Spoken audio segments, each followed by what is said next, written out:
The matter is going to start in 5 seconds. Start.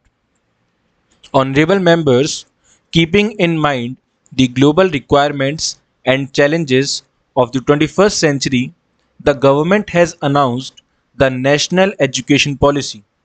For the first time, students have been given the freedom to opt for the subjects of their choice under the National Education Policy.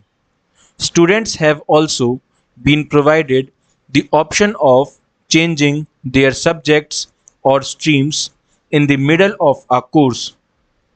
Under the Pradhan Mantri eVidya, my government has developed the Diksha online portal as One Nation, One Digital platform for school education.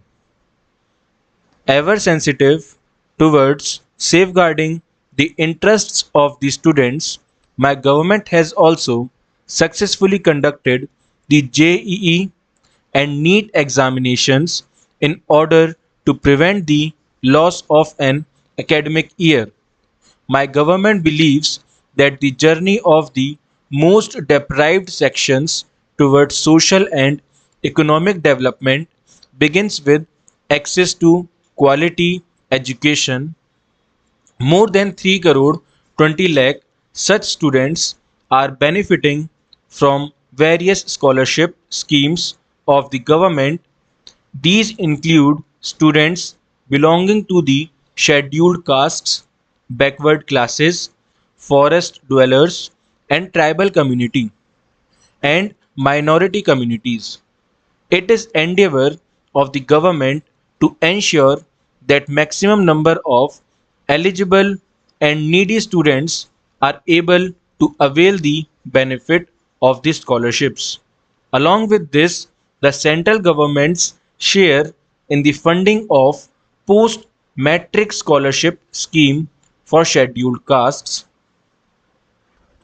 students is also being enhanced.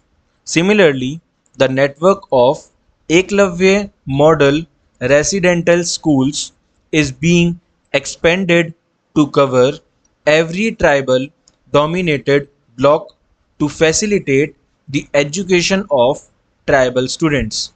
So far, more than 550 such schools have been sanctioned. Along with improvements in education, the emphasis on my government is also on simplifying the streamlining the recruitment process for jobs. The youth have benefited greatly from discontinuation of interviews for recruitment to Group C and Group D posts. By setting up the National Recruitment Agency, the government has freed the youth from the inconvenience of appearing for multiple examinations.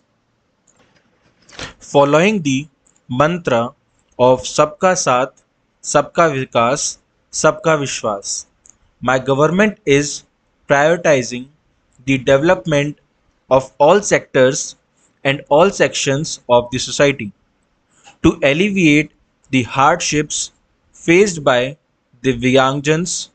Thousands of buildings, public transport buses, and railways have been made accessible. About 700 websites have also been made accessible for Divyangjans. Similarly, to provide better facilities and equal opportunities to transgenders, the Transgender Persons Protection of Rights Act has been implemented. A development and welfare board development oriented schemes are being implemented on priority by my government in 112 aspirational districts which have fallen behind in the race for development. Full stop.